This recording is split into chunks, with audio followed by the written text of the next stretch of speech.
Garda e Republikës së Shqipërisë është një strukturë që varet drejt për drejt nga Ministria e Brendshme. Kështu ka nisur shpjegimin e tij shefi i shtabit të Gardës Artan Hoxha, teksa shpjegonte mënyrën e funksionimit të saj përpara disa përfaqësuesve të Komisionit Hetimor të demonstratës së 21 janarit. Komisioni ngritur vetëm me anëtar të mazhorancës, hetimet e të cilit do të duhet të zbardhin të vërtetën e puçit të 21 janarit, siç e cilëson mazhoranca. Garda e Republikës së Shqipërisë është një strukturë me status veçantë në varësitë të Ministrisë së Brendshme dhe ka për mision ruajtjen dhe mbrojtjen e personaliteteve të larta shtetërore dhe të rezidencave të përcaktuara në këtë ligj.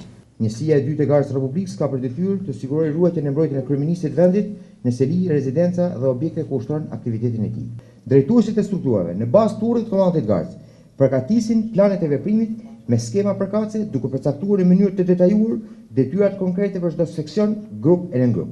Mënyrën e plotësimit të detyrës duke tërhequr vëmendjen në përdorimin e vendosjen e mjeteve pasive si pajisjet e efektive me mjete mbrojtëse, skafandra, mboroja, gjunza, helmeta dhe kundërgaz, pengesa drenjere, municion manovër, shashkave, granatave tymuse, tel me gjemba e tjerë. Në rast për shkallëzimit të situatës në objektin e rëndësisë veçantë, efektivat e gazit veprojnë në këtë mënyrë.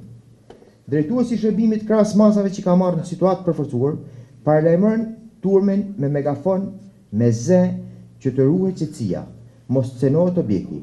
Ai ruhet me rojet të amatosur dhe në rast sulmi ndaj tij do të hapet zjarr.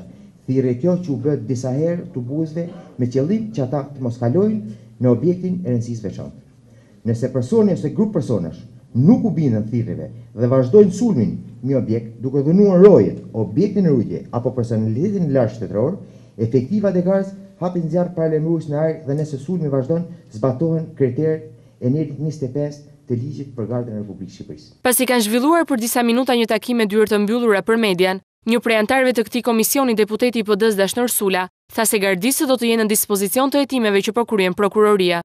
Garda e Republikës ka përmbushur, vazhdon të përmbushi dhe do të përmbushi të gjithë detyrat e cilët i kërkon ligji dhe kushtetuta e vendit në mbrojtje të institucioneve të vendit të Republikës së Shqipërisë dhe të personalitetet e saj.